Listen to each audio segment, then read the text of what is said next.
मेरा नाम रेखा है। वो आज भी दरवाजे के बाहर खड़े होकर शोर मचा रहा था और कह रहा था कि मुझे तुमसे शादी करनी है। मैं डरी सहमी घर के अंदर बैठी हुई थी। काफ़ी देर तक मन ही मन में प्रार्थना करती रही कि वो चला जाए, और फिर वो चला ही गया और मैंने सुख की सांस ली। मेरी शादी अब से 7 साल पहले एक गाँव में हुई थी और मेरी ये कहानी भी 7 साल पुरानी है। मैं शहर की रहने वाली लड़की शादी करके गांव में आ गई थी। ये रिश्ता मेरे माता पिता ने मेरे लिए चुना था। मैंने उनकी मर्ज़ी पर अपना सर झुका दिया था। जिस गांव में मेरी शादी हुई थी, ये बड़े ही पुराने टाइप का गांव था। यहाँ पर पुराने रीति रिवाजों को बहुत मान्यता दी जाती थी। यहाँ कुंवारी लड़कियों को घर से बाहर निकलने की इजाज़त नहीं थी और ना ही वो अपनी मर्ज़ी के मुताबिक ज़िंदगी गुजार सकती थी। उनको 4 दीवारी में रखा जाता था। मुझे अच्छी तरह से याद है, जब मैं इस गांव में शादी करके आई थी तब मैंने अपनी नंद को देखा था, जो कि मेरी शादी के समय सारे मेहमानों के सामने नहीं आ रही थी। मेरी शादी को अभी सिर्फ कुछ ही समय हुआ था जब अचानक मेरे पति की मौत हो गई। मेरे लिए वो दिन शायद कभी भुलाया नहीं जा सकता। मैंने जिस इंसान के साथ ज़िंदगी गुजारने के सपने देखे थे, वो सिर्फ 1 साल में ही इस दुनिया को छोड़कर चला गया था। उसका शरीर अब बेजान हो गया था।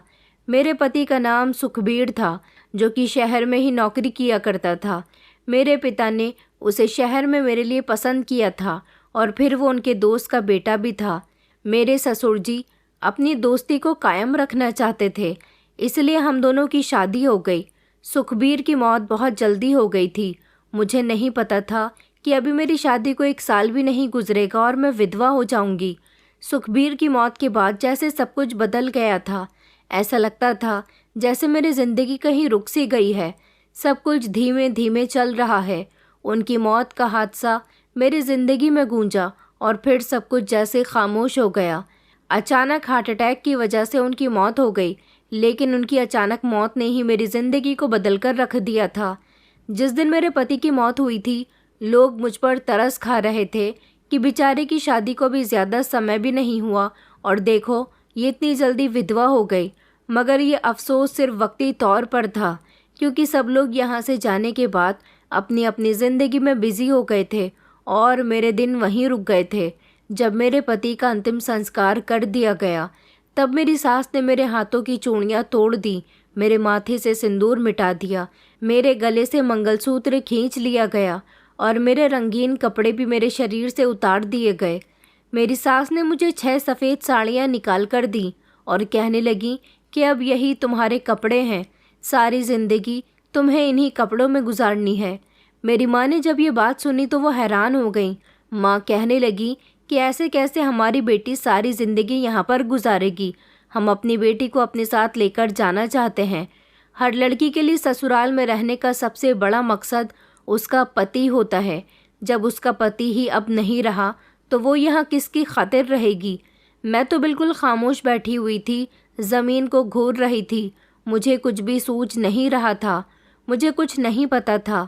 मेरे पति की मौत का गम मेरे दिल पर ज़ख्म बनकर लग चुका था और वो ज़ख्म मुझे बहुत तकलीफ़ दे रहा था। मेरी सास ने मेरी माँ से कहा कि यह हमारे बेटे की पत्नी थी, हमारे बेटे की विधवा। हमारे गांव का रिवाज है कि कोई भी लड़की अपनी ससुराल छोड़कर नहीं जाती। आपने अपनी बेटी को बहू बनाकर हमें दे दिया, इसका मतलब वो हमारी हो गई। अब ये इस घर में अपने पति की विधवा बनकर रहेगी। ज़रूरी नहीं कि पति जिंदा हो तभी कोई पत्नी अपने घर में रह सकती है। ये हमेशा हमेशा यहाँ रहेगी और विधवा की ज़िंदगी गुजारेगी। इस बात पर तो मेरी माँ की आंखों में आंसू आ गए। उन्होंने मेरी सास के आगे हाथ जोड़े और कहा कि बहन, मेरी बेटी पर ऐसा जुल्म मत करो। अभी तो वो जवान है, उसकी उम्र ही क्या है। इसे हमारे साथ जाने दो, हम इसकी दूसरी शादी करवा देंगे, हम इसका ख्याल रखेंगे। यहाँ हमारी बेटी न जाने किस हाल में रहेगी। मगर आसपास की औरतें भी मेरी माँ को खामोश करने लगीं और कहने लगीं कि बहन, तुम शहर के रिवाज अपने पास रखो। यहाँ गांव में जो रीति रिवाज चलते हैं, गांव के लोग उसी को अपनाएंगे। तुम्हारी बेटी को यहाँ पर रहकर एक विधवा की ज़िंदगी गुजारनी ही होगी। हमारे पूर्वजों का कहना है कि जो औरत अपनी ज़िंदगी अपने पति के लिए विधवा बनकर समर्पण कर देती है, उसको हमारे गांव में बहुत इज्जत मिलती है, यहाँ तक कि इसकी वजह से उसका पति स्वर्ग पहुँचेगा और उसकी आत्मा को हमेशा शांति मिलती रहेगी। मेरी माँ कहने लगी कि नहीं, ऐसा कहाँ लिखा है, ऐसा कहाँ होता है। मेरी बेटी यहाँ नहीं रहेगी, मैं इसे यहाँ से अपने साथ लेकर जाऊंगी। मगर मेरे ससुराल वालों ने उनकी एक न चलने दी। यहाँ तक कि पूरा गांव एकजुट हो गया और सभी का यही कहना था कि इस गांव की विधवा यहाँ से नहीं जा सकती। आपने ये सब कुछ अपनी बेटी को इस गांव में बिहाने से पहले क्यों नहीं सोचा? जिस पर मेरी माँ ने कहा कि हमें नहीं पता था कि हमारी बेटी इतनी जल्दी विधवा हो जाएगी, इसका भाग्य इतना ख़राब निकलेगा। मगर किसी ने भी मेरी माँ और पिताजी की नहीं चलने दी। गांव के सरपंच का कहना था कि आज तक हमारे गांव के उसूलों के खिलाफ कोई नहीं गया। रेखा अपने पति की आत्मा की सुख शांति के लिए विधवा बनकर अपनी ससुराल में जिंदगी गुजारेगी। न इसे सजने संवरने का हक मिलेगा और ना ही इसे दूसरी शादी की इजाज़त दी जाएगी, क्योंकि ऐसा हमारे गांव के नियमों के खिलाफ है। यहाँ कभी ऐसा नहीं हुआ कि किसी विधवा की दूसरी शादी करवाई जाए या फिर उसे आज़ादी दी जाए। ये अपने पति के घर में रहेगी और अपने ससुराल वालों के कर्तव्य का पालन करेगी और उनके नियमों के हिसाब से चलेगी। अगर इसने ये सब कुछ नहीं किया तो ऊपर वाला इसके पति को अशांति देगा। मैं जो खामोश बैठी वहाँ पर ये सब कुछ सुन रही थी। दूसरी तरफ मेरी माँ चीख चीख कर रोने लगी कि नहीं, ऐसा नहीं हो सकता, मैं अपनी बच्ची की ज़िंदगी बर्बाद होने नहीं दूंगी। हमने तो यहाँ इसे अपनी ससुराल में खुश रहने के लिए भेजा था, मगर हमें क्या पता था कि हमारी बच्ची के साथ ये सब कुछ हो जाएगा। माँ ने मुझे खूब झंझोड़ा और कहने लगी कि तू कुछ क्यों नहीं बोलती बेटा, मैं तुझे विधवा की ज़िंदगी गुजारते हुए नहीं देख सकती, तो कुछ बोल बेटा। और कहा कि तुझे यहाँ नहीं रहना है। मैं जो अभी तक सपने में बैठी हुई थी, माँ के झंझोड़ने पर सिर्फ एक शब्द बोली कि मुझे यहाँ से नहीं जाना, मुझे अपने पति की आत्मा को शांति दिलवानी है। आप यहाँ से जाओ माँ, मैं यहीं रहना चाहती हूँ। इस बात पर मेरी सास एक ही झटके से बोल पड़ी और कहने लगी कि देख लिया ना, सुन ली अपनी बेटी की बात, वो भी चाहती है कि उसका सुहाग ऊपर स्वर्ग में रहे और तुम्हारी वजह से मेरा बेटा जल्दी ही नरक में पहुंच जाएगा। एक यही है जो उसे स्वर्ग ले जा सकती है। इसकी तपस्या ही तो मेरे बेटे की आत्मा को शांति पहुंचाएगी। जब हमारी बहू यहाँ से नहीं जाना चाहती तो तुम भी हमारी बहू के साथ ज़बरदस्ती नहीं कर सकती। गांव की मौजूद औरतों ने यही कहा कि अब तुम इसे यहाँ से नहीं ले जा सकती, क्योंकि ये यहाँ रहना चाहती है, अपने पति के लिए कुछ करना चाहती है। मेरी माँ खामोश हो गई। उधर मर्दों में भी यही बात चल रही थी। जब उनको मेरे बारे में पता चला कि मैं यहाँ से नहीं जाना चाहती हूँ तो मेरे पिताजी का भी सर नीचा हो गया और फिर मजबूरन मेरी माँ और पिताजी को अकेले ही गांव से रवाना होना पड़ा। हालांकि वो मेरे लिए बहुत फिक्रमंद हो रहे थे। मुझे नहीं पता था कि मेरी आने वाली ज़िंदगी में मेरे साथ क्या होने वाला है। मुझे सफ़ेद रंग की साड़ी पहना दी गई। मुझे लगा कि ये सब कुछ नॉर्मल है, कुछ वक्त के लिए है। लेकिन जैसे जैसे वक्त गुजरता गया, ये सफ़ेद रंग की साड़ी मेरी ज़िंदगी की इस कैद का हिस्सा बन गई थी। घर में एक अजीब सी खामोशी छाई हुई थी। मेरे ससुराल में मेरे सास ससुर और मेरी एक जवान नंद थी जिसका नाम चंचल था। मैं विधवा क्या हुई, इस घर की सारी जिम्मेदारियों का बोझ मुझ पर डाल दिया गया था। ऐसे जैसे मैं विधवा नहीं हुई, बल्कि इस घर में बहू का रूप छोड़कर नौकरानी का रूप धारण कर लिया है। मेरी सास, जो पहले मेरी सास एक माँ की तरह रिएक्ट करती थी, मुझसे बहुत प्यार करती थी, गांव वालों से हमेशा मेरी तारीफ़ करती थी, कहती थी कि मेरी बहू तो लाखों में एक है, शहर से बड़ी सुंदर बहू चुनकर लाई हूँ, मेरे बेटे के साथ बहुत अच्छी लगती है, मेरी बहुत फ़िक्र करती है, मेरा बेटा भी उसे बहुत पसंद करता है। मेरी सास घर के कामों में मेरे साथ बराबर से हाथ बटाया करती थी। मेरे पति भी मुझे बहुत इज्जत दिया करता था। मेरी सास ने हमेशा मुझे अपनी बेटी समान समझा था। लेकिन अब तो जब से मैं विधवा हुई थी, मुझ पर काम ही इतना ज़्यादा डाल दिया गया था जैसे मैंने खुद ही अपने पति की जान ली है और इस चीज़ की सज़ा मुझे दी जा रही है। मेरे कंधों पर जिम्मेदारियों का बोझ बढ़ता जा रहा था। खाने से लेकर सफाई तक सब कुछ मेरे सर पर डाल दिया गया था। सुबह की शुरुआत किचन से और फिर झाड़ू, बर्तन, कपड़े धोना, खाना बनाना, छत की सफाई लगाना, सबको नाश्ता देना, बस दिन इस सब में गुजर जाता था। एक दिन मेरी नंद चंचल, जो मुझसे उम्र में सिर्फ 3 साल छोटी थी, मेरे पास आकर कहने लगी कि भाभी, माँ कह रही है कि आज लड़के वाले मुझे देखने के लिए आ रहे हैं, आप मेहमानों के सामने मत आना। मैंने फ़ौरन नज़र उठाकर उसे सामने देखा, लेकिन कुछ कहे बिना ही अपने काम में लग गई। ये पहली बार नहीं था जब मुझे इस तरह से छुपाकर रखा गया हो। जब से मेरी शादी हुई थी मुझे छत पर भी घूंघट डालकर भेजा जाता था। मेरे साथ इस घर में वो सब कुछ हो रहा था जिसकी मैंने कभी उम्मीद भी नहीं की थी। एक दिन जब घर की दीवारों पर पेंट करवाना था तो मैं पेंटर को चाय देने के लिए चली गई तो मेरी सास मुझ पर चिल्लाने लगी और कहने लगी कि तेरी हिम्मत कैसी हुई पराए मर्द के सामने आने की। मुझे डांटकर उन्होंने फ़ौरन कमरे में भेज दिया था। उसी दौरान हमारी एक पड़ोसन जो कभी कभी हमारे घर बातें करने के लिए आ जाती थी, मेरे पास आई और कहने लगी कि ऊपर वाला तुम्हें सब्र दे, लेकिन तुमने तो खुद को बिल्कुल ख़त्म कर लिया। बेटा, कभी कभी घूंघट डालकर बाहर भी निकल जाया करो। तुम्हारी सास ने तुम्हें ज़्यादा ही कैद में रखा हुआ है। विधवाओं को इतना भी कैद में नहीं रखा जाता बेटा। मैं उनकी बात पर मुस्कुरा दी, लेकिन मेरी मुस्कुराहट के पीछे कितने आंसू छिपे हुए थे ये सिर्फ मुझे ही पता था। मेरी नंद का रिश्ता तय हो चुका था। उसकी सगाई की तैयारियां ज़ोर ज़ोर से की जा रही थी। एक दिन शाम को घर में शोर सा हुआ। पता चला कि लड़के वालों ने एक लंबी फरमाइश की लिस्ट भेज दी है। मेरी सास परेशान हो गई थी। ससुर जी ने कहा कि हमसे जितना हो सकेगा हम उतना करेंगे, इज्जत का सवाल है। फिर मुझसे कहा गया कि कुछ बर्तन और कपड़े बाजार से खरीदने हैं। लिस्ट मुझे दे दी गई थी और पैसे भी। थोड़ी देर तक मैं पैदल चलती रही। बाजार काफ़ी दूर था। मैंने अपनी पड़ोस की एक औरत के साथ जाकर अपनी नंद के लिए शॉपिंग की। फिर मैं घर आने लगी। शॉपिंग का बैग बहुत भारी हो रहा था। वापसी पर आते समय मेरी चप्पल टूट गई, लेकिन मैंने किसी से कुछ नहीं कहा। सारे रास्ते में टूटी हुई चप्पल से घर वापस आई थी। पड़ोसन अपने घर चली गई थी और मैं अपनी ससुराल वापस आ गई थी। एक दिन अचानक बिजली चली गई। मैं मोमबत्ती लेकर घर के आंगन में पहुंची तो देखा कि मेरी नंद और उसकी सहेलियां हंसी मजाक कर रही थी। मैंने मोमबत्तियां वहां पर रख दी और खामोशी से किचन में चली गई। पीछे से किसी ने कहा कि विधवा होकर भी हंसी सुन रही हो। मैंने पलटकर कुछ नहीं कहा, बस किचन में आकर अपने काम में लग गई। एक रात जब मैं देर से फ्री हुई तो देखा मेरे लिए बिस्तर बाहर आंगन में लगाया गया। मैं हैरान हो गई तो मेरी सास ने कहा कि तुम्हारे कमरे में मेहमान है, तुम बाहर सो जाओ। लेकिन सर्दी के दिन थे। उस रात बहुत ज़्यादा सर्दी हो रही थी, मगर मुझे तो जैसे इस घर में एक ऐसी चीज़ समझ लिया गया था जो बिल्कुल बेकार है। इसलिए मैं वहीं पर लेट गई। मुझे ओढ़ने के लिए भी रज़ाई नहीं दी गई, बस एक पतली सी चादर थी। मैं उसे ही लपेट कर सो गई और आसमान पर चमकते तारे जैसे इस बात के गवाह बन रहे थे कि मेरे साथ जो कुछ हो रहा है मैं उस पर बहुत सब्र कर रही हूँ।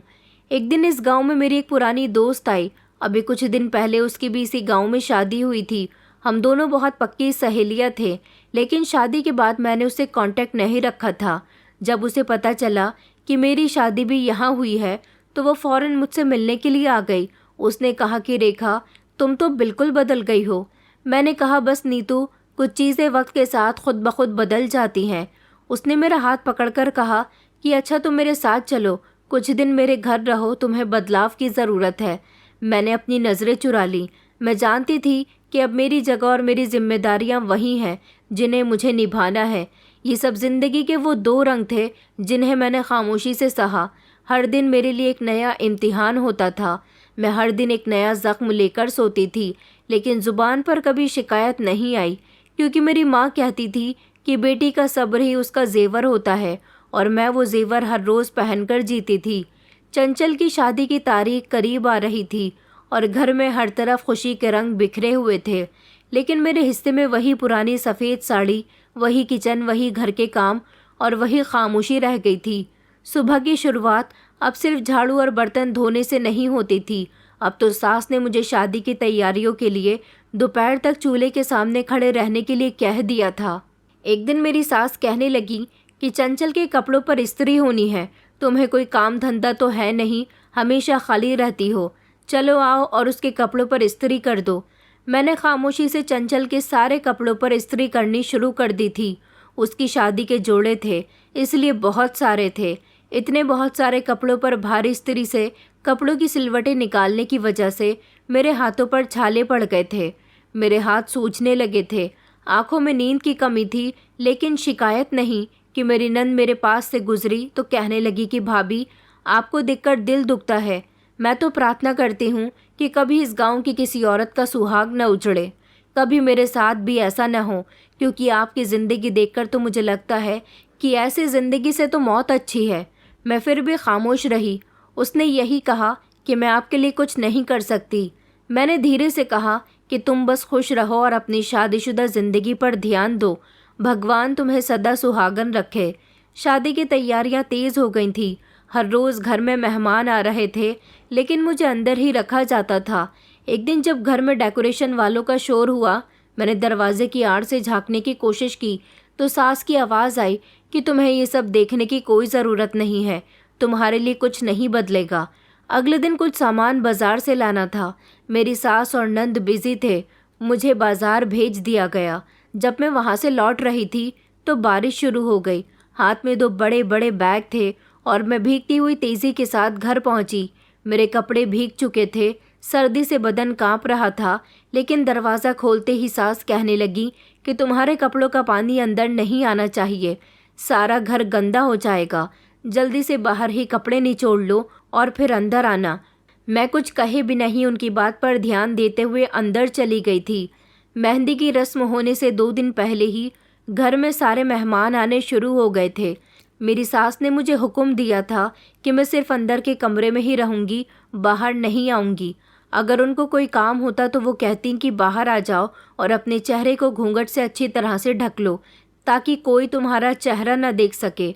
उसी दौरान मैंने नोटिस किया कि मेरी नंद का होने वाला पति हमेशा खामोश रहता था। एक दिन जब वो अपने पिता के साथ आया तो मैं दरवाजे के पीछे से उसे देख रही थी। मेरी नंद की बातों पर वो हल्का सा मुस्कुराया, मगर उसकी आंखों में कुछ अलग सा दुख था। मेरी सास ने बाद में कहा कि हमारे दामाद का बर्ताव कुछ अजीब सा है, परिवार अच्छा है, निभा लेगा। जिस समय मेरी नंद की शादी के कार्ड बांटे जा रहे थे, उस समय मेरी सास ने मुझे उन पर नाम लिखवाने के लिए बुलाया और कहा कि जिन जिन लोगों के घरों में कार्ड जाने हैं उनके नाम लिख दो। तुमसे ये काम तो बहुत अच्छे से आता है, एक यही तो खूबी है तुम्हारे अंदर। शहर की पढ़ी लिखी बहू लाने का इतना तो फ़ायदा हुआ कि कलम अच्छी तरह से चला सकती है। शादी शुरू होने से 1 दिन पहले मेरी नंद की सारी सहेलियां घर में आकर हंसी मजाक कर रही थी और मैं किचन के दरवाजे पर उनकी बातें सुन रही थी। उस रात सब सो गए और मैं बाहर आंगन में बैठकर कपड़े तय कर रही थी। मेरे बराबर में बैठी मेरी सास ने मुझसे कहा कि तुम थक गई हो, लेकिन टूटी नहीं हो। शादी का दिन भी आ गया था। पूरा घर खुशी में डूबा हुआ था, लेकिन मेरे लिए ये सब कुछ भी नहीं था। सुबह से ही मुझे काम सौंप दिए गए थे। मेरी सास ने कहा था कि आज कोई गलती नहीं होनी चाहिए, मेहमान स्पेशल होंगे, तुम्हें सिर्फ किचन देखना होगा। वो शादी वाले दिन अपने दोस्तों के साथ बारात लेकर हमारे घर में आया था। बारात दूसरे शहर से आई थी, इसलिए उनके रुकने का बंदोबस्त भी कर दिया गया था। घर के काम इतने थे कि मेरे लिए नींद की कमी हो गई थी और हाथों में खाना बना बनाकर छाले पड़ गए थे। मैं जब बाहर मिठाई रखने के लिए आंगन में निकली तो एक टेबल पर पहुंचते ही जैसे ही मैंने मिठाई रखने के लिए हाथ आगे बढ़ाया तो अचानक मुझे एक आवाज़ सुनाई दी। क्या ये वही रेखा है? मैं चौंक गई थी। मैंने पीछे गर्दन घुमाकर देखा तो काले रंग के सूट बूट में एक लंबे कद का इंसान खड़ा हुआ था। उसका नाम जगदीप था। मैं इसे बहुत अच्छी तरह से जानती थी। मैंने फ़ौरन अपनी नज़र नीची कर ली थी और खामोशी से पलटकर वहाँ से जाने लगी। तभी मुझे आवाज़ आई, रेखा, मुझे तुमसे कुछ बात करनी है। मैंने काम तेज़ किया और मैं किचन के अंदर आ गई थी। सास सामने से आ गई और कहने लगी कि कहाँ घूम रही हो, अंदर मेहमान बैठे हैं, उनको ठंडा पानी दो और ख़ुद छुपकर बैठ जाना, कोई काम हो तभी बाहर आना। मैंने हाँ में गर्दन हिलाई और पानी लेने के लिए जब दूसरे कमरे के कोने में गई तो वहीं जगदीप एक कोने में खड़ा हुआ मुझे देख रहा था। उसकी नज़र मुझसे बातें कर रही थी और मैं नज़र बचाकर अपने काम में बिजी रही। मेरी नंद की सहेलियों ने हल्ला गुल्ला किया हुआ था। मैंने सबको पानी दिया और जब जगदीप के पास पहुंची तो उसने फिर से धीमी आवाज़ में कहा, 1 मिनट मेरी बात तो सुनो। मैं रुकी लेकिन नज़र नहीं उठाई। उसने कहा कि तुम अच्छी लग रही हो, मैंने तुम्हें बहुत ढूंढा, लेकिन उसने सिर्फ इतना ही कहा था। उसकी आवाज़ मुझे बहुत थकी हुई लग रही थी। मैंने कहा कि ये जगह और ये वक्त बात करने के लिए ठीक नहीं है। वो आगे कुछ कहने ही वाला था कि मेरी सास की नज़र मुझ पर पड़ गई और मैं फ़ौरन वहाँ से हट गई। उन्होंने कहा कि ये क्या कर रही हो, चलो जाओ जाकर मेहमानों की देखभाल करो। मैं जल्दी से किचन में आई और सुकून का सांस लिया। मेरे लिए एक पुरानी किताब खुल गई थी। जगदीप कॉलेज में पढ़ने वाला मेरा क्लासमेट था। पढ़ाई में मेरी बहुत मदद किया करता था। एक दिन उसने मुझसे बातों ही बातों में कहा था कि तुम मेरे लिए बहुत स्पेशल हो। आज जब वो मेरे सामने आया तो जैसे वक्त एक लम्हे के लिए रुक गया था। मैं सोचती थी कि कुछ भी पहले जैसा नहीं रहा। शादी की रस्में भी हो रही थी। जगदीप मेरी नंद के पति का दोस्त था। इस बीच जगदीप बार बार मुझ पर नज़र रख रहा था, मगर मैं उसे नज़रअंदाज कर रही थी। वो मेरे इस अंदाज को समझ गया था। सुबह के समय शादी की सारी रस्में पूरी हो गई थी। मेरी नंद की विदाई का समय आ गया था। बारात विदा होने वाली थी। तब जगदीप मेरे करीब आकर धीरे से कहने लगा कि मैं कल आऊँगा, अकेला, सिर्फ तुमसे बात करने के लिए। अगर तुमने दरवाज़ा नहीं खोला तो मैं समझूंगा कि तुमने मुझे हमेशा के लिए भुला दिया। मैं कुछ नहीं बोली, सिर्फ दरवाजे की तरफ कदम बढ़ा दिए। मेरी नंद तो विदा होकर अपने ससुराल जा चुकी थी। घर से सारे मेहमान भी चले गए थे। मैं बार बार यही सोच रही थी कि क्या मुझे जगदीप से बात करनी चाहिए या हमेशा के लिए उसे नज़रअंदाज कर देना चाहिए। मैं रोज़ की तरह आंगन की सफाई लगा रही थी जब मेरे सास ससुर कहने लगे, हमारे गांव में शादी के दूसरे दिन बेटी को मायके लाने का रिवाज है, हम उसे लेने के लिए जाएंगे। तुम घर का दरवाज़ा अच्छी तरह से बंद कर लेना और खामोशी से सारे काम करती रहना। मैंने कहा कि ठीक है। फिर थोड़ी देर के बाद वो लोग चले गए थे। उनके जाने के ही कुछ देर के बाद घर का दरवाज़ा बजने लगा। मैंने झांक कर देखा तो जगदीप खड़ा हुआ था। मेरा दिल धड़कने लगा। मैंने धीरे से दरवाज़ा खोला और कहा कि तुम आ गए हो। वो कहने लगा कि हाँ, तुमसे वादा किया था ना, अपनी बात पूरी करने के लिए आया हूँ। मैंने इधर उधर देखा। मेरे सास ससुर तो जा चुके थे। मैंने धीरे से उसे घर के अंदर आने का इशारा किया और दरवाज़ा बंद कर लिया। अंदर आते ही जगदीप ने मेरा हाथ पकड़ लिया और कहने लगा कि रेखा, तुम्हें याद है कॉलेज का हमारा पहला दिन जब तुम नोट्स गिराकर रोने लगी थी। मैंने नज़रें चुरा ली। मैंने कहा कि हाँ याद है, लेकिन वो वक्त चला गया। तुम मेरे अच्छे दोस्त हुआ करते थे, मगर अब मेरे लिए एक अजनबी इंसान हो। जगदीप कहने लगा कि वक्त बदलता है, लोग नहीं। तुम अभी भी वैसी की वैसी ही हो। मैंने कहा कि वक्त ने सब कुछ बदल दिया। अब मैं वो रेखा नहीं हूँ जो कभी तुम्हारी दोस्त हुआ करती थी, तुम्हारे साथ हंसी मजाक किया करती थी। उसने मेरी बात नज़रअंदाज की और कहने लगा, जब तुमने कॉलेज छोड़ा तो मैं तुम्हें ढूंढता रहा, लेकिन तुम्हारी कभी कोई खबर ही नहीं मिली। फिर किसी ने बताया कि तुम्हारी शादी हो गई, तब मैं खामोश हो गया। लेकिन परसों रात जब मैंने तुम्हें देखा तो ऐसा लगा जैसे मेरे अंदर कुछ पूरा हो गया है। मैंने कहा, अधूरे सपने सब देखते हैं, लेकिन हर सपना पूरा नहीं होता। मेरी ज़िंदगी वैसी नहीं रही जिसमें तुम थे। तुम्हारे लिए भी अब इसमें जगह नहीं है। जगदीप कहने लगा कि मैं तुम्हें इल्ज़ाम देने नहीं आया, सिर्फ एक सवाल का जवाब चाहिए, क्या तुम खुश हो? मैं खामोश हो गई। खुशी तो मेरे लिए जैसे एक सपने के जैसी थी और इस सफ़ेद साड़ी के पीछे दफन हो चुकी थी। जगदीप ने फिर से पूछा कि तुमने मेरी बातों पर कभी यकीन नहीं किया था। मैंने धीरे से कहा कि वो सब सिर्फ कॉलेज का एक हिस्सा था। उस समय भी मेरी कंडीशन ऐसी नहीं थी कि मैं तुम्हारे बारे में कुछ सोचती। मेरे पेरेंट्स ने मेरा रिश्ता तय कर दिया था और जल्द ही मेरी शादी हो गई थी, इसलिए मुझे तुम्हें कुछ भी बताने का मौका ही नहीं मिला। तुम्हारे मेरे बीच पहले अच्छी दोस्ती हुआ करती थी, उससे ज़्यादा और कुछ भी नहीं। उसने कहा, तुम्हारे लिए कुछ नहीं था, लेकिन मेरे लिए बहुत कुछ था। मैं तुम्हें पसंद करता था। तुम कभी इस बात को समझ ही नहीं सकी, मगर मैं ही पागल निकला। मुझे तुम्हें समझाना चाहिए था कि मैं तुम्हें पसंद करता हूँ। मैंने ही देर कर दी थी, लेकिन मुझे अफसोस हुआ कि तुम्हारा पति मर गया। अब किस्मत ने मुझे दोबारा से एक और मौका दिया है तुम्हारे करीब आने का। मैं अब की बार तो कोशिश कर सकता हूँ ना? मैंने चौंक कर उसकी तरफ देखा। मैंने कहा कि तुम पागल हो गए हो क्या? मैं अपनी मर्जी से यहाँ कुछ भी नहीं कर सकती। यहाँ मेरी सास की मर्जी चलती है। वो मेरे पीछे साए की तरह रहती हैं। तुम इस गांव के माहौल के बारे में नहीं जानते। यहाँ के लोगों की बहुत पुरानी सोच है। मुझे यहाँ सिर्फ इसीलिए रहने दिया गया क्योंकि मैं अपने पति की विधवा हूँ। मैं यहाँ अपने पति की विधवा बनकर ज़िंदगी गुजारती रहूँगी तो ऊपर स्वर्ग में मेरा पति खुश रहेगा। इस पर धीमे से जगदीप मुस्कुराया और कहने लगा, और तुम पढ़ी लिखी लड़की इन लोगों की बातों में आ गई। मैं तुमसे एक बात कहना चाहता हूँ, अगर कभी तुमने सोचा कि तुम्हारी ज़िंदगी में कुछ और होना चाहिए तो मैं वही जगदीप हूँ जो तुम्हें हमेशा इज्जत देता था।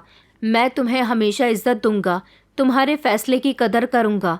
मैंने उसे दरवाजे की तरफ इशारा करते हुए कहा कि अब तुम जाओ, अगर किसी ने देख लिया तो बात का बतंगड़ बन जाएगा। वो उठा और कहने लगा कि ठीक है, मैं जा रहा हूँ, लेकिन एक बात याद रखना, तुम्हारी सारी खुशियाँ छीन ली गई हैं। हर इंसान को अपनी ज़िंदगी जीने का हक है। तुम अपने आप को दिन ब दिन मार रही हो। अपने साथ इतना बुरा मत करो रेखा। इतना कहकर वो वहाँ से चला गया। थोड़ी ही देर के बाद मेरे सास ससुर भी चंचल को लेकर वापस आ गए थे, लेकिन जब मेरी सास घर के अंदर दाखिल हुई तो गुस्से में थी। उन्होंने कहा कि पास की एक औरत ने बताया था कि यहाँ एक लड़का आया था। किससे बातें कर रही थी तुम? कौन आया था? मैं घबरा गई। मैंने कहा कि गांव का ही लड़का था, मुझे सामान की ज़रूरत थी, मैं घर से बाहर नहीं जा सकती थी, इसलिए मैंने उसे पैसे देकर कुछ सामान मंगवा लिया था। पानी पीने का कहने लगा तो घर के अंदर बुला लिया। मेरी सास कहने लगी कि आज तो तुमसे ये गलती हो गई, लेकिन आइंदा नहीं होनी चाहिए। हमारे पीछे किसी के लिए भी दरवाज़ा मत खोलना, और अगर किसी भी सामान की ज़रूरत हो तो हमारे आने का इंतज़ार करना। मैंने कहा कि जी माँ जी। इतना कहकर मैं जल्दी से किचन में आकर किचन के कामों में लग गई थी। अगले दिन फिर से लगभग 10 बजे का समय होगा। दरवाजे पर दस्तक हुई। मेरी सास अपने कमरे में सो रही थी। मैंने जैसे ही दरवाज़ा खोल कर देखा तो जगदीप खड़ा हुआ था। मैं फ़ौरन पीछे हुई। मैंने कहा कि तुम बार बार यहाँ क्यों आ रहे हो? तुम्हारा यहाँ पर आना ठीक नहीं है, लोग क्या कहेंगे? वो धीरे से कहने लगा कि मैं तुम्हें लेने के लिए आया हूँ। मैं तुम्हें विधवा की ज़िंदगी से निकालना चाहता हूँ रेखा, जो तुम्हें मार रही है। मैंने सख्त शब्दों में कहा कि ये मेरी ज़िंदगी है और तुम्हें यहाँ पर आने का कोई हक नहीं है। जगदीप ने मुस्कुराकर कहा, तो सबके सामने आकर तुम्हारा हाथ मांग लेता हूँ। मैंने गहरी सांस ली। मैंने कहा कि तुम नहीं जानते इस घर का और गांव का माहौल कैसा है। इस गांव में मेरी हैसियत सिर्फ एक विधवा की है। दूसरी शादी करना यहाँ पाप समझा जाता है। जगदीप ने एक कदम करीब आकर कहा, तो क्या तुम खुद को सारी उम्र यहाँ कैद कर दोगी, सिर्फ इसीलिए कि दुनिया क्या कहेगी? मैंने दरवाज़ा थाम लिया और कहा कि ये मेरी प्रॉब्लम है, मैं इसे खुद हैंडल कर लूँगी। तुम्हें यहाँ बार बार आने की ज़रूरत नहीं है। मैंने दरवाज़ा बंद कर लिया था। शायद वो चला गया था। दोपहर का समय था। जब मैं सबको खाना परोस रही थी तब मेरी सास कहने लगी कि सुबह के समय दरवाजे पर कौन आया था। किसी से धीरे धीरे बातें कर रही थी। मैंने घबराकर उनकी तरफ देखा। मैंने कहा, माँ जी, कोई भी तो नहीं था। अच्छा याद आया, पड़ोस का एक बच्चा था, हमारे आंगन में उसकी बॉल आ गई थी, बस उसी से बातें कर रही थी। बड़ा प्यारा ही बच्चा था। मेरी सास कहने लगी कि बड़ी बच्चों से बातें करने लगी हो आजकल। आइंदा अगर दरवाजे पर किसी से खड़े हुए बातें करते पाया ना तो इस घर में रहना मुश्किल कर दूंगी। मैं खामोश हो गई थी और डर गई थी। मेरी नंद भी मायके में रुकने की रस्म पूरी करने के बाद अपनी ससुराल वापस चली गई थी, लेकिन वो अपनी माँ को बार बार फ़ोन करके उनसे बातें किया करती थी। उसको अपने पति के थ्रू जगदीप और मेरे बारे में पता चल गया था कि हम दोनों पहले पुराने दोस्त रह चुके हैं और जगदीप मेरे घर पर मुझसे बात करने के लिए आता है। इस बारे में उसने फ़ौरन ही अपनी माँ यानी कि मेरी सास को बता दिया था। मेरी सास ने मुझे अपने पास बुलाया और कहने लगी, क्या तुम मुझे अपनी दुश्मन समझती हो? मुझे सब पता है कि क्या बात है। तुम दूसरी शादी करना चाहती हो। वो लड़का इसीलिए यहाँ पर आता है। देखो, अगर तुमने कोई भी ऐसा वैसा कदम उठाया ना तो तुम पर बहुत सारी मुसीबत आ जाएगी। मैं उनकी बात पर खामोश हो गई थी। फिर उन्होंने गुस्से से कहा, तुम्हारे लिए सिर्फ ये सफ़ेद साड़ी है। तुम मेरे बेटे की विधवा हो। आइंदा अगर तुम्हारे दिल में किसी दूसरे का ख्याल आया तो अच्छा नहीं होगा। सुबह मैंने फ़ोन पर अपने पिताजी से बात की। वो चुप थे और कहने लगे कि बेटा, तुमने हमारी बात नहीं मानी। अगर उस दिन तुम आवाज़ उठाती तो हम तुम्हें अपने साथ यहाँ ले आते और शायद तुम्हें वहाँ इस तरह बेरंग ज़िंदगी ना जीनी पड़ती। फिर थोड़ी देर मेरी माँ से बात हुई। मैंने उनको जगदीप के बारे में बता दिया था। माँ कहने लगी, बेटा, अगर वो शरीफ लड़का है और तुम्हें कबूल करता है तो तुम अपनी ज़िंदगी को आगे बढ़ाओ। तुम्हारे ससुराल वालों की जैसी सोच है ऐसी सोच हमारी नहीं है। हम चाहते हैं कि तुम हमेशा खुश रहो, तुम्हारी ज़िंदगी बर्बाद ना हो। हमें तुम्हारी खुशी प्यारी है बेटा। दुनिया कुछ भी कहे, तुम्हारे पास ये पहला मौका है, तुम इसे अपने हाथ से मत जाने दो। इधर घर में मेरी सास मुझे छोटी छोटी बातों पर ताने दे रही थी, बार बार जगदीप का कहकर मुझे जलील कर रही थी। अगले दिन फिर से जगदीप मेरे घर के दरवाजे पर आया और उसने हर बार की तरह फिर से वही बात की कि मैं तुमसे शादी करना चाहता हूँ, तुम्हारे घर रिश्ता भेजना चाहता हूँ। मैंने इस बार दरवाज़ा नहीं खोला। वो बार बार मेरा नाम लेकर दरवाज़ा पीटता रहा और सास मुझे घूर कर देख रही थी। मैंने दरवाज़ा नहीं खोला तो वो काफ़ी देर तक वहाँ खड़ा होकर खुद ही चला गया, जिस पर मेरी सास ने मेरे माता पिता को फ़ोन करके उनसे शिकायत की और उनसे कहा कि आपने अपनी बेटी को यही सिखाया है, यहाँ पूरे गांव में हमारी इज्जत को नीलाम करती फिर रही है। हम इसे निकाल नहीं सकते, न बर्दाश्त कर सकते हैं। अब आप ही फैसला करो कि हमें इसका क्या करना है। मेरी माँ चुप रही, रोती रही, लेकिन उन्होंने मेरी सास से सिर्फ इतना कहा कि हमारी बेटी ने कुछ नहीं किया। अगर उसे कोई लड़का पसंद करता है तो इसमें उसकी कोई गलती नहीं है। हम वहीं आकर बात करेंगे। हमारी बेटी को इल्ज़ाम मत दो। जगदीप को जब ये बात पता चली तो अगली सुबह वो घर के सामने आकर खड़ा हो गया था। वो फिर से दरवाज़ा बजाने लगा तो मैंने दरवाज़ा नहीं खोला, लेकिन उसके दरवाज़ा बजाने की आवाज़ पर मेरी सास बाहर आ गई और उससे झगड़ने लगी कि हमारी ज़िंदगी में तमाशा बनाने के लिए आ गए हो। जिस पर जगदीप ने कहा कि मैं रेखा से शादी करना चाहता हूँ, इज्जत से रिश्ता मांगने के लिए आया हूँ। मेरी सास हंसी और कहने लगी कि एक विधवा का रिश्ता लेकर आए हो, तुम अंधे हो या बेवकूफ़। इससे पहले कि वो कुछ कहता, सास ने उसे धक्का देकर निकाल दिया। घर के बाहर शोर शराबा होने की वजह से गांव के सारे लोग एक एक करके इकट्ठा हो गए थे और सभी एक विधवा की दूसरी शादी के खिलाफ थे। जगदीप तो सबके सामने कुछ नहीं कह सका, लेकिन खामोशी से वापस चला गया। उसी रात मुझे कमरे में बंद कर दिया गया, खाना भी नहीं दिया गया। मेरे ससुर जी भी मुझे ही इल्ज़ाम दे रहे थे। हर कोई मुझे बुरा भला कह रहा था। मैं कमरे के कोने में बैठकर फूट फूट कर रो रही थी। ये सब मेरी बर्बादी की शुरुआत बन गया था। मैं बेकसूर थी, फिर भी न जाने मुझे किस कसूर की सज़ा दी जा रही थी। जगदीप की ज़िद अब एक हकीकत बन चुकी थी। हर सुबह सवेरे की पहली किरण के साथ वो दरवाजे पर मौजूद हो जाता था। उसकी मौजूदगी की खबर मिलते ही गांव वाले भी अब बातें करने लगे थे कि ये वही लड़का है ना जो इस विधवा के पीछे दीवाना हुआ पड़ा है। और हर दिन की तरह मेरी सास गुस्से में आ जाती थी, कहती थी कि हर रोज़ आकर गांव में तमाशा लगाते हो। एक दिन तो मेरे ससुर जी की लड़ाई जगदीप से हो गई थी और मेरी नंद ने भी मुझे कहा कि भाभी, तुम्हारी वजह से मेरे माता पिता को बहुत शर्मिंदा होना पड़ रहा है। तुम जगदीप से मना क्यों नहीं करती कि वो यहाँ आकर तमाशा ना लगाया करे। मैंने उसे समझाने की कोशिश की कि जैसा तुम समझ रही हो ऐसा कुछ भी नहीं है। मैंने कभी तुम्हारे माता पिता की बात नहीं टाली, हमेशा उनको अपने माता पिता समान समझा है। एक दिन जब मैं आंगन में बैठी कपड़े धो रही थी, दरवाजे पर दस्तक हुई। सास झटपट बाहर आ गई और फिर जगदीप की आवाज़ सुनाई दी। उसने कहा कि मैं रेखा से बात करना चाहता हूँ, उससे मेरी बात करवा दो। मैं उससे शादी की बात करने के लिए आया हूँ। सास ने चीख कर कहा, वो हमारे बेटे की विधवा है। जगदीप ने धीरे से कहा मगर मजबूत शब्दों में कहा, वो विधवा है लेकिन इंसान भी है। उसकी ज़िंदगी ख़त्म नहीं हुई, उसको जीने का हक है। मेरी सास ने दरवाज़ा बंद किया और अंदर जाकर शोर मचाने लगी और फिर चिल्लाते हुए मुझसे कहने लगी कि अगर तुम्हें इसके साथ जाना है तो मुझे साफ साफ कह दो, हम अभी तुम्हें यहाँ से निकाल देते हैं, क्योंकि हम रोज़ रोज़ की बेइज्जती से बहुत तंग आ गए हैं। मैंने अपने हाथ पहुँचते हुए कहा कि मैंने कुछ नहीं किया, वो खुद यहाँ आता है। मैं आप लोगों को कब तक समझाऊँ। मेरी आवाज़ काँप रही थी मगर मेरे शब्द साफ थे। दूसरे दिन वो फिर आ गया। इस बार मेरे ससुर दरवाजे पर आए और कहने लगे कि बेटा, हम तुम्हें समझाते समझाते थक गए। ये लड़की हमारे बेटे की निशानी है और हमारे गांव में विधवा की दूसरी शादी नहीं होती।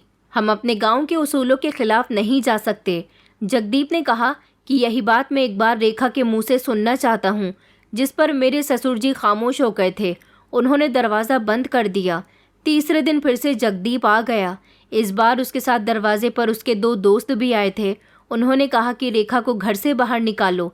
एक बार मैं उसके मुंह से इनकार सुनना चाहता हूँ।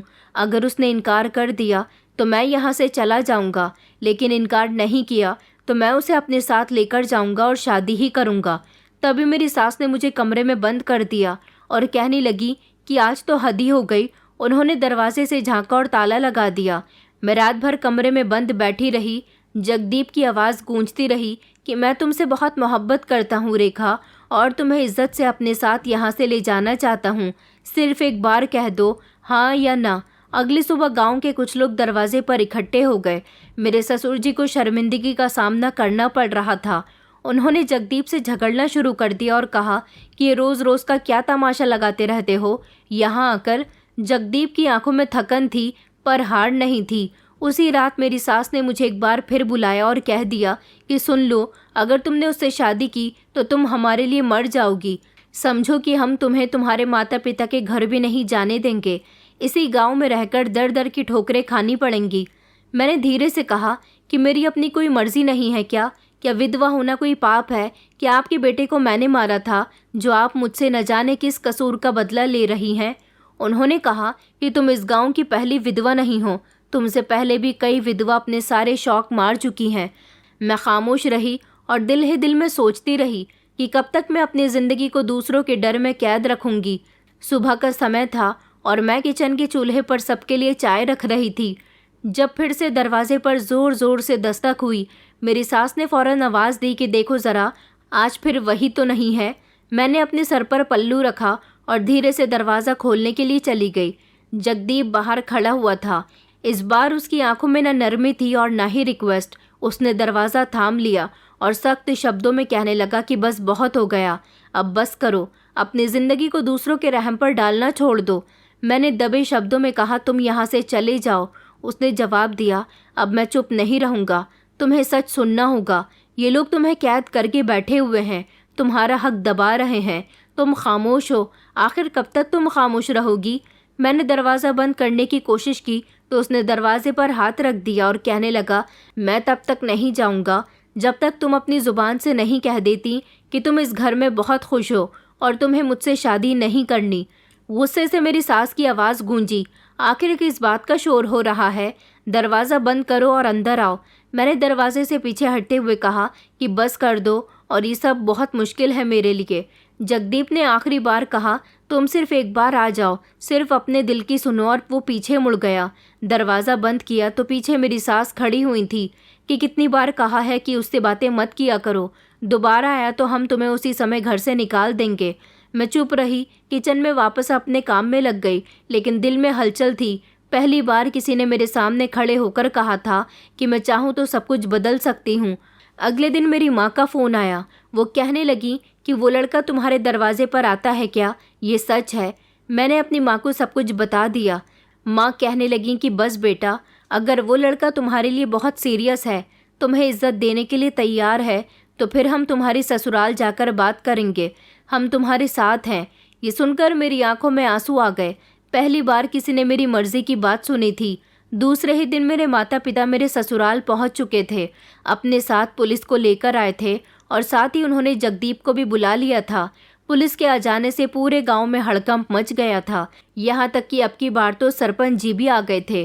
पुलिस वालों ने कहा कि अगर लड़का और लड़की शादी के लिए राजी हैं तो आपको अपने गांव के उसूलों को बदलना होगा, वरना हमें कोई एक्शन लेना पड़ जाएगा। दूसरी तरफ सरपंच जी ने कहा कि ये लड़का यहाँ रहकर इन लोगों को तंग करता है। लड़की इस लड़के से शादी नहीं करना चाहती, वो अपने पति के इस गांव में और अपने ससुराल में रहना चाहती है। जगदीप कहने लगा, अगर यही बात है तो आप एक बार देख के मुंह से कहलवा देंगे तो मैं खामोशी से यहाँ से चला जाऊँगा। फिर मुझे बुलाया गया। जब पुलिस के सामने मुझसे बात करने के लिए कहा गया तो मुझे बहुत डर लग रहा था, लेकिन आज मुझे हिम्मत करके अपने लिए लड़ना था। मैं जानती थी कि एक बार मेरे माता पिता ने मुझे यहाँ से ले जाने की कोशिश की थी, लेकिन मैंने उनको यहाँ से जाने के लिए कहा था। लेकिन अब की बार वो मेरी मदद के लिए पुलिस को लेकर आए थे। इस घर में मेरे साथ जो कुछ भी हुआ मैं उसे भूल नहीं सकती थी। इसलिए मैंने पुलिस से कह दिया कि मैं जगदीप के साथ शादी करना चाहती हूँ। मेरी बात सुनकर जगदीप के और मेरे माता पिता के चेहरे पर तो मुस्कान आ गई थी, लेकिन सारे गांव के लोग भड़क उठे थे। मगर पुलिस ने मेरी सहायता की और ख़ुद मेरी अपनी मौजूदगी में जगदीप के साथ कोर्ट मैरिज करवाई। मेरे लिए ये फ़ैसला लेना बहुत अहम था। मैं चाहती तो सारी ज़िंदगी अपने पति की विधवा बनकर रह सकती थी, लेकिन जो जुल्म उनकी माँ ने मुझ पर किया उसको अब मैं और बर्दाश्त नहीं कर सकती थी। इस गांव में हर विधवा औरत के साथ बहुत बुरा होता है, ये बात पुलिस वालों को पता चली तो उन्होंने फ़ौरन मीडिया को फ़ोन किया। सोशल मीडिया और टीवी चैनल और अखबार हर तरफ इस चीज़ को लेकर खबर फैलने लगी थी और लोग गांव आकर गांव के सरपंच का इंटरव्यू लेने लगे थे, जिससे सरपंच जी की बहुत बेइज्जती होने लगी। और फिर तंग आकर सरपंच जी ने पुराने उसूलों को ख़त्म कर दिया, क्योंकि अगर वो ऐसा नहीं करते तो उनकी और बदनामी होती और फिर विधवा औरतों के साथ आगे भी उनके जीने का हक छीन लिया जाता। तो उसके खिलाफ पुलिस कार्यवाही करने के लिए तैयार थी। और मेरे सास ससुर जो गांव की इज्जत और मर्यादा के बीच में अपनी बेटी जैसी बहू को कैद करके रखते थे, उन्हें भी बहुत शर्मिंदगी का सामना करना पड़ा। आखिर ये कहाँ का रिवाज था कि अगर बहू ससुराल में ही विधवा बनकर जिंदगी गुजारे तो उसे उसके पति को स्वर्ग मिलेगा। पति को तो ज़रूर स्वर्ग मिल जाएगा, लेकिन इस गांव के लोग खुद नर्क का हिस्सा बन रहे थे। मैं अपने माता पिता की आज भी शुक्रगुजार हूँ, जिन्होंने हिम्मत की और जगदीप का सहारा लेकर पुलिस को लेकर आ गए थे। पुलिस ने मेरा बहुत साथ दिया। दूसरी तरफ मेरी शादी जगदीप के साथ हो गई थी और जगदीप इज्जत के साथ मुझे अपने घर लेकर आ गया था। यहाँ शहर आकर मैंने खुलकर सांस ली थी और जगदीप ने मुझे खुशहाल ज़िंदगी दी। उसके साथ मेरी ज़िंदगी की एक हसीन शुरुआत हुई थी। काफ़ी लंबे समय बाद मैंने रंगीन कपड़े पहने थे। मुझे ऐसा लग रहा था जैसे अब मैं ज़िंदगी की कैद से बाहर आ गई हूँ। मैं उसके साथ बहुत खुश हूँ। उसने मुझे ज़िंदगी जीने का असली मकसद सिखा दिया। अगर वो मेरी ज़िंदगी में शामिल ना होता तो शायद मैं कभी अपनी ससुराल से बाहर ना आ पाती और ना कभी बाहर की दुनिया देख पाती। मुझे तो उस घर में जो इज़्ज़त अपने पति के मरने के बाद नसीब नहीं हुई थी, वो यहाँ जगदीप के घर आते ही नसीब होने लगी थी। उसके पेरेंट्स बहुत अच्छे थे, पढ़े लिखे थे। उन्होंने मुझे खुले दिल के साथ एक्सेप्ट किया और आज मैं उनके घर की बहू नहीं बल्कि बेटी कहलाई जाती हूँ। तो ये थी मेरी एक विधवा होने की जीती जागती कहानी। दोस्तों, उम्मीद करती हूँ आपको हमारी कहानी पसंद आई होगी। कहानी पसंद आई है तो वीडियो को लाइक करें, चैनल पर नए हैं तो चैनल को सब्सक्राइब करें और हाँ, नोटिफिकेशन बेल को ज़रूर दबाएं ताकि अगली अपडेट सबसे पहले आपको मिले।